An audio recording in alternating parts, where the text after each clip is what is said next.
Want to open a drive-through restaurant? Not so fast. The traffic department needs a full traffic impact study first. That's right. What might look like a pretty simple commercial project, putting up a new fast food place with a drive-through. It actually kicks off some really complex traffic engineering requirements. We're talking serious science here. Oh, absolutely. It's way more involved than just like drawing up plans for the building itself. When you add that drive-through, you're not just adding a structure. You're injecting a whole new set of traffic patterns, a new rhythm into the existing road network. So in this deep dive, we want to kind of pull back the curtain. We'll unpack the serious engineering behind managing traffic for these kinds of developments. And we're drawing insights straight from sources like Traffic Engineering Handbook. Right. The goal is really to reveal all that unseen complexity, those critical calculations that traffic engineers perform to keep our roads safe and efficient. Because, and this is key, failing to meet certain standards for your drive-through isn't just a small problem. It can lead to major delays, extra costs, or even, losing your business license altogether. It's definitely a make or break situation. Okay, so let's start with the basics. Why the intense scrutiny? Why do traffic authorities require these detailed studies for something like a drive-through? Is it just red tape? That's a fair question, but it's really about necessity, fundamentally. Traffic authorities see these studies as essential for, well, a few key reasons. First, preserving the safety and mobility on our major roads, those main arteries. Mhm. Second, making sure the local street network can actually support the new traffic load. And third, it helps reinforce the desired urban form, how the community wants to grow. So it's about making sure a new business fits in safely without causing chaos. Exactly. It's a formal process. The Traffic Engineering Handbook calls them traffic access and impact studies. Hmm. They're a standard part of transportation planning data collection. It's about rigorously assessing, with data, how that new drive-through will interact with everything around it. Like a stress test for the road system before you add more stress. And that's a great way to put it. Without it, you're basically guessing, hoping traffic just figures itself out, which it usually doesn't. And I imagine ignoring this or getting it wrong has real consequences. Oh, absolutely. The handbook mentions common pitfalls. Getting it wrong can mean serious project delays, going back to the drawing board, or even, like you said, not getting your operating license at all. It's a critical step. Okay, let's dig into the technical side. First up, trip generation. Hmm, Sounds like trying to predict how many cars are going to show up, right? that's exactly what it is. Trip generation calculates the total number of vehicle trips starting or ending at your site. It's directly tied to the land use. A drive-through generates different traffic than, say, an office building. We're predicting precisely how many new cars that restaurant will add to the local roads, often hour by hour. Hour by hour. Wow. So it's not just one number for the whole day. No, because the purpose of the trip matters.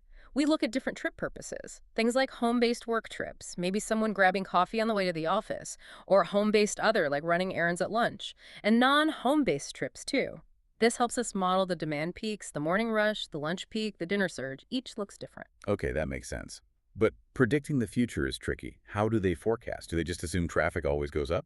Well, they used to often assume maybe 1 or 2% growth per year, but things have changed. In the US, for instance, vehicle miles traveled VMTs have actually been pretty flat, even slightly down, since around 2005. So now forecasting is more nuanced. They have to consider shifts to transit, cycling, remote work, all that stuff. It's not just a simple projection anymore. Right, so if you're planning that drive-through, you need to understand you're not just adding a building. You're adding a predictable wave of vehicles, and the engineers are mapping that wave before you even pour the concrete. Precisely. They see your future traffic jams before they happen. But knowing how many cars is just part one. Part two is managing them when they arrive. That brings us to queuing requirements, keeping that line of cars from causing Ah, chaos. yes, the dreaded spillback. I've seen that. The drive-through line backing up right into the street. Exactly, spillback. Yeah. It's a huge issue.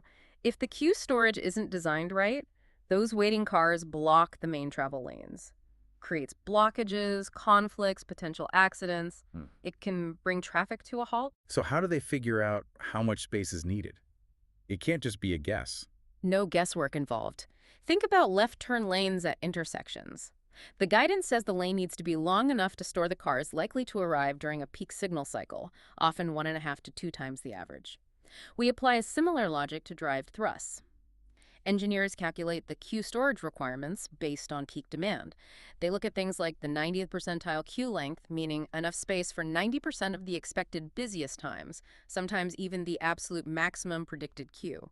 Plus, you need enough decision site distance so drivers on the main road can actually see the end of the line and react safely. So building in a buffer for the busiest times makes sense. What about access management? How does that help? Access management is critical. It's about controlling where and how vehicles enter and exit a property. One key principle is to separate conflict areas. Using things like medians or proper spacing between driveways simplifies the driving task. Fewer decisions, fewer potential crashes. Another big one is providing dedicated turn lanes, like a right turn lane into the drive-through. This gets turning vehicles out of the main flow of traffic so they can slow down and wait safely without blocking everyone behind them. Right, so it's all about smoothing out those interactions between the drive-through traffic and the main road traffic. Exactly. And these aren't just minor tweaks. They prevent that domino effect where one poorly managed queue gridlocks a whole area. Okay, so we've got the number of cars and how to store them on site. But the impact goes beyond the property line, doesn't it? What about nearby intersections? Absolutely. A new drive-through can significantly affect nearby intersections. Engineers consider the functional area of an intersection. This isn't just the physical pavement, it's the whole zone upstream and downstream, where drivers are positioning themselves for turns or reacting to the intersection. So you don't want a driveway slap bang in the middle of that decision zone. Precisely. Ideally, you permit no direct access within that functional area. If an entrance or exit is too close, cars turning in or out can easily block through traffic lanes while waiting for a gap. It creates bottlenecks and hazards. And what about just general visibility? More signs, more lights. Does that cause problems? It definitely can. Visual clutter, especially from bright commercial lights at night, can make it harder for drivers to spot traffic signals or even pedestrians. New developments need to be really careful about their lighting and signage design. And physical obstructions matter too.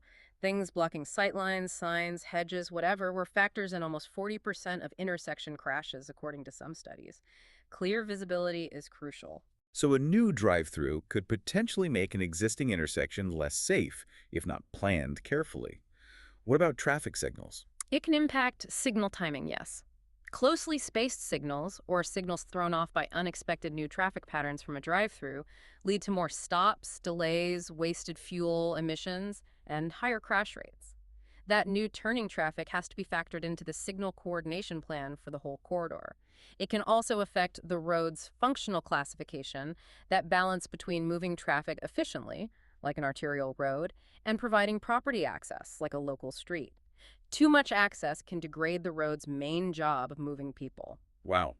Okay, it's a lot more interconnected than it looks from the outside. It really is, like ripples in a pond. Which brings us back to the bottom line. Getting that project approved, all this complex study feeds into the permitting process, right? Absolutely. It's the core evidence reviewed during permitting. And here's the crunch for the business owner. Transportation agencies have standards, like minimum spacing between driveways. If your plan deviates from those minimums, you don't just get a pass. Uh-oh. Sounds like more work. Definitely. Deviations require more complex and extensive justification, lots more documentation, which inevitably means a longer timeline for approval or denial. Often it has to go up the chain for approval, a higher administrative level. This means real delays, higher costs, and sometimes the project just doesn't get approved. The license gets denied. And the burden of proof is on the applicant, the business owner? Always. You have to prove your design is safe and efficient, or that your requested exception won't negatively impact the public road system. You need to show the science backs you up. So there you have it. Drive-thrus might look simple, but behind them is serious traffic science. It really is. Yeah. So the next time you're grabbing that quick coffee or burger, maybe take half a second to appreciate the invisible engineering, all the calculations and planning that went into making that convenience work without grinding the whole street to a halt. Makes you think about how interconnected everything is on our roads, doesn't it? Every new building leaves its mark.